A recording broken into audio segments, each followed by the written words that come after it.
Our today's topic is capital budgeting. Capital budgeting basically जो topic है ये finance के अंदर आ रहा है. फाइनेंस का मतलब होता है फंड से या उस मनी से जो रिक्वायर्ड है एक बिजनेस को चलाने के लिए. अगर हम सिंपली सोचें तो कैपिटल बजटिंग बेसिकली जब हम फाइनेंशियल डिसीजंस के अंदर, ठीक है, फाइनेंसिंग के जो डिसीजन लेते हैं उसमें जब हम लेते हैं इन्वेस्टमेंट डिसीजन. इन्वेस्टमेंट डिसीजन के अंदर हम क्या करते हैं, अपने पैसे को लगाते हैं. जो पैसे को इन्वेस्ट किया जाता है जब एसेट्स में, तो यहाँ दो तरीके की हमारे पास एसेट्स होती हैं, fixed assets and the working assets, और you can say that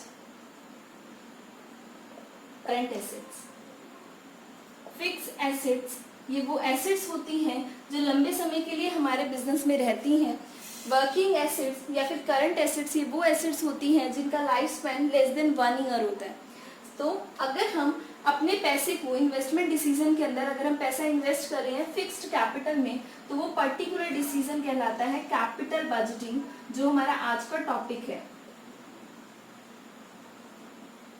and अगर उसी पैसे को मैंने करंट एसेट्स में लगाया है, so it is known as working capital, जो हम ऑलरेडी वर्किंग कैपिटल मैनेजमेंट की वीडियो के अंदर कर चुके हैं. वर्किंग कैपिटल मैनेजमेंट की मेरी वीडियो है जिसके अंदर हम कर चुके हैं, जिसको मैं डिस्क्रिप्शन में उसका लिंक आपके लिए डाल दूंगी कि वर्किंग कैपिटल मैनेजमेंट में बेसिकली होता क्या है. तो अभी तक हमने क्या पढ़ा, सबसे पहले तो फाइनेंस का क्या मतलब है. फाइनेंस का मतलब है फंड्स को प्रोक्यूर करवाना, बिजनेस को जितने पैसे की जरूरत है वो बिजनेस को दिलवाना. ठीक है, उस बिजनेस को जब पैसे दिलवाया जा रहा है तो फाइनेंशियल फंक्शन का सिर्फ ये काम नहीं है कि बिजनेस को पैसा टाइम पर मिल जाए. उनका ये भी काम है कि जो फंड अवेलेबल करवाए जा रहे हैं उसका प्रॉपर एंड एफिशिएंट यूटिलाइजेशन भी बिजनेस के अंदर हो. So that is the financial function of a business. Now financial function के अंदर ये आता है इन्वेस्टमेंट का डिसीजन, जिसमें हमें ये डिसाइड करना होता है कि हमें कहाँ पर पैसे को लगाना चाहिए. ठीक है, सो बेसिकली जब हम इन्वेस्टमेंट डिसीजन की बात कर रहे हैं तो वो दो पार्ट्स में क्लासिफाई होता है. इन्वेस्ट कहाँ करते हैं, अपनी एसेट्स में. एसेट्स दो तरीके की होती है, fixed and the working. Fixed assets वो एसेट्स होती है जो लंबे समय तक बिजनेस में रहेंगी. वर्किंग या फिर करंट एसेट्स ये वो एसेट्स होती है जिनकी लाइफ लेस देन 1 ईयर है. सिंपली अगर बात किया जाए, अगर हम अपने पैसे को लगाने का जो डिसीजन है वो फिक्स्ड एसेट्स में ले रहे हैं तो वो हमारा होता है कैपिटल बजटिंग. अगर हम वही डिसीजन वर्किंग कैपिटल में करंट एसेट्स में ले रहे हैं तो ये होता है वर्किंग कैपिटल मैनेजमेंट. इसकी ऑलरेडी वीडियो है और इसके लिए हम ये वीडियो बना रहे हैं. ठीक है, तो बैकग्राउंड से टू गया सारा का सारा कि कैपिटल बजटिंग है क्या और इसमें किस तरीके से काम होता है.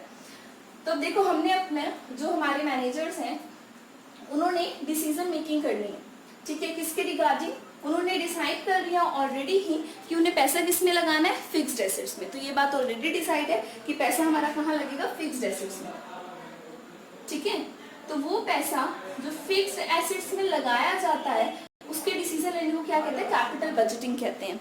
तो इसमें बेसिकली होता क्या है, जो पैसा लगाया जाता है वो लंबे समय के लिए लगाया जा रहा है, उसे जो रिटर्न मिलेगा वो लंबे समय तक के लिए मिलेगा. वो हमारे बिजनेस की प्रॉफिटेबिलिटी, सॉल्वेंसी, इन सब जो सिचुएशंस है उसको अफेक्ट करेगा. कैसे अफेक्ट करेगा, लंबे समय के लिए. लॉन्ग टर्म इसका क्या रहेगा, प्रोस्पेक्टिव रहने वाला. Is it clear. देखिए, उसके बाद हम कुछ फीचर्स पढ़ेंगे इसके कि कैपिटल बजटिंग के, यानी कि पैसे को इन्वेस्ट करना फिक्स्ड एसेट्स में, उसी का नाम क्या होता है, कैपिटल बजटिंग होता है. उसके फीचर्स क्या क्या हैं.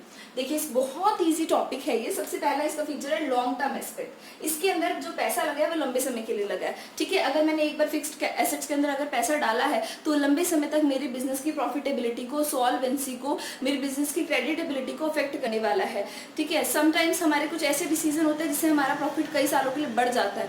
ठीक है, कुछ ऐसे भी डिसीजन होता है मैंने लंबे समय के लिए पैसा डाल दिया, एक ऐसे प्रोजेक्ट में पैसा लगा दिया जहां से मुझे रिटर्न ही नहीं आ रहा है, तो ये क्या होगा, लॉस भी हो सकता है. ठीक है, नेक्स्ट है हमारा ओन फिक्स्ड एसेट्स. इस तरीके के डिसीजन किसके ऊपर लिए जाते हैं, फिक्स्ड एसेट्स के ऊपर लिए जाते हैं. फिक्स्ड एसेट्स को एक्वायर करने से रिलेटेड या फिर उसको एक्सपेंशन ऑफ एसेट पहले से बढ़ा देने से रिलेटेड हो सकते हैं. नेक्स्ट है फ्यूचर बेनिफिट. जो कैपिटल बजटिंग के अंदर डिसीजन है उसका बेनिफिट मुझे सारा का सारा आज ही मिल जाने वाला नहीं है. इस तरीके के जो डिसीजंस होते हैं इसका बेनिफिट लंबे समय तक हमारी फर्म को, हमारी ऑर्गेनाइजेशन को मिलता है. ठीक है, नेक्स्ट देखिए क्या है, हाई रिस्क. कोई भी ऐसा डिसीजन जो लंबे समय के लिए लिया जा रहा है, मैं आज ले रही हूँ फ्यूचर का decision, future is always uncertain, तो इस तरीके के डिसीजन में इसीलिए रिस्क क्या होता है, ज्यादा होता है। बिकॉज मैंने अभी डिसाइड कर लिया कि मुझे ये करना चाहिए, बट आगे जाके क्या हो रहा है कि अनसर्टेनिटीज आ रही हैं, ठीक है, एनवायरमेंट में, तो उसकी वजह से मेरा डिसीजन क्या हो सकता है, रॉन्ग भी प्रूव हो सकता है। अभी मैंने जितनी सिचुएशंस थी उनकी स्टडी करके बिल्कुल करेक्ट डिसीजन लिया कि मुझे इस एसेट में पैसा लगाना चाहिए, बट हुआ क्या कि आगे फ्यूचर में कुछ अनसर्टेनिटीज आ गई, ठीक है, कुछ चेंजेस आ गए, डायनामिक एनवायरमेंट है, तो मेरा वो डिसीजन क्या हो गया, रॉन्ग। तो रिस्क ज्यादा होता है क्योंकि टाइम फैक्टर बहुत लंबा है। Next is time consuming. इस तरीके के डिसीजन को लेने में बहुत ही ज्यादा वक्त लगता है, एक टाइम कंज्यूमिंग डिसीजन है, क्योंकि देखिए बहुत ज्यादा अमाउंट ऑफ फंड लगा है, बहुत सारा मेरा पैसा लगने वाला है, ठीक है, लंबे समय तक रहने वाला है, बहुत जल्दी से हम इसको कह सकते हैं कि वापस भी नहीं ले सकते इस डिसीजन को। मान लीजिए मेरे पास पैसे थे, मैंने अपनी एसेट खरीदनी थी, मैंने अपनी एक्टिवा ले ली, ठीक है, अब लंबे समय का ऐसा तो नहीं है कि मैं उसको रीसेल कर दूंगी इजीली, रीसेल करना भी बहुत मुश्किल होता है फिक्स्ड एसेट्स को, एक बार अगर एक्वायर कर ली जाए तो। कई बार उनको एक्वायर करने के लिए जो डिसीजंस होते हैं उसमें ये होता है कि कुछ पैसा हमने लोन में भी लिया, उधार में भी लिया है, ठीक है, आपने कुछ इतने गलत जगह पे एसेट पे पैसा लगा दिया कि अब आपको वो उधार पे जो है उसका इंटरेस्ट भी आपको अपनी जेब से भरना पड़ रहा है, बल्कि आप नुकसान में जा रहे हैं, ठीक है, तो ऐसा भी हो सकता है। नेक्स्ट है टाइम कंज्यूमिंग, इसलिए कि बहुत ज्यादा सोच समझ के, बहुत ज्यादा एनालाइज करके स्पेशलाइज्ड पर्संस को ही बोला जाता है कि आप हमारे कैपिटल बजटिंग के डिसीजन ले लीजिए। Next is difficult task. It is very difficult task, क्योंकि इसमें हमारा जो पैसा है वो लंबे समय के लिए लग रहा है, तो उसकी अभी की वैल्यू ही नहीं, ठीक है, प्रेजेंट वैल्यू, फ्यूचर बेनिफिट्स को भी देखा जाएगा, क्योंकि बेनिफिट्स तो कब मिलेंगे, फ्यूचर में मिलेंगे ना। हमेशा इन्वेस्टमेंट का मतलब क्या होता है कि आज के अपने खर्चे को बंद करके पैसे को किसी ऐसी जगह पे डालना जहां से बेनिफिट जो मिलेंगे वो कब मिलेंगे, लंबे समय के बाद मिलेंगे हमें, ठीक है। तो इसलिए ये क्या डिफिकल्ट टास्क है, क्योंकि इसमें आज के ही फैक्टर्स की स्टडी नहीं करनी, एक एजम्पशन लेकर चलना है, एक एस्टिमेशन लगाना है कि आगे जाके अगर ये हो भी जाए, ठीक है, तो भी हमारा जो डिसीजन है वो ठीक रहे, ठीक है। Next is fixed cost. जो फिक्स्ड एसेट से रिलेटेड डिसीजन होते हैं उसमें फिक्स्ड कॉस्ट भी इनकर्ड होती है। अगर मैंने मान लो एक्सपेंशन का डिसीजन ले लिया और मैंने बोला कि पहले मेरे पास एक मशीनरी है, अभी मैं 2 मशीनरी ले लूंगी, तो अगर मैं 2 मशीनरी ले रही हूँ तो उसके साथ लेबर भी ज्यादा लगेगा, ठीक है, लेबर ज्यादा आने वाला है, फिक्स्ड कॉस्ट तो आएगी आई क्योंकि मैंने एसेट खरीदा है, उसके अलावा अदर कॉस्ट भी राइज हो जाती है, ठीक है।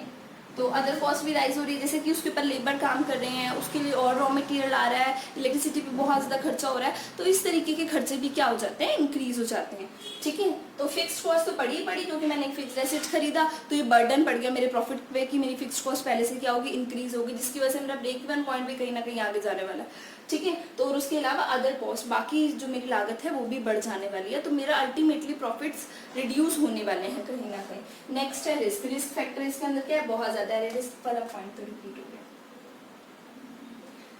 देखिए रिस्क फैक्टर वही वाला ही है कि रिस्क बहुत ज्यादा है क्योंकि फ्यूचर से रिलेटेड है। दोबारा रिस्क मैंने इसलिए लिखा था क्योंकि फिक्स्ड कॉस्ट को देख के मैंने लिख दिया था कि फिक्स्ड कॉस्ट बढ़ जाने वाली है, प्रॉफिट घट जाने वाला है, तो वो भी रिस्क है, ठीक है। नेक्स्ट है लार्ज फंड। लार्ज फंड का क्या मतलब है, इसके अंदर जब हम इन्वेस्टमेंट डिसीजन लेते हैं तो हमें फंड्स की जरूरत पड़ती है, और वो जो पैसा आ रहा है वो बहुत सारा पैसा हमें चाहिए होता है इस तरीके के डिसीजन लेने के लिए, ठीक है। तो वो हमें ना फाइनेंसिंग करवानी पड़ती है, हमारी नीड ऑफ फाइनेंसिंग बढ़ जाती है, हमें कहीं से लोन लेना पड़ता है, कहीं और से पैसा, ठीक है, लेना पड़ेगा, कहीं ना कहीं हमें कई बार तो नए सामान, नए एक्सपेंशन के लिए, नई फिक्स्ड एसेट्स को कैपिटल बजटिंग डिसीजन के लिए हमें हो सकता है कि और शेयर्स भी इशू करने पड़े, तो इस तरीके का काम भी करना पड़ सकता है, तो लार्ज फंड भी इसके अंदर होता है। तो बेसिकली इस वीडियो में हमने पढ़ा है कैपिटल बजटिंग को, हम ऑलरेडी ही वर्किंग कैपिटल को पढ़ चुके हैं।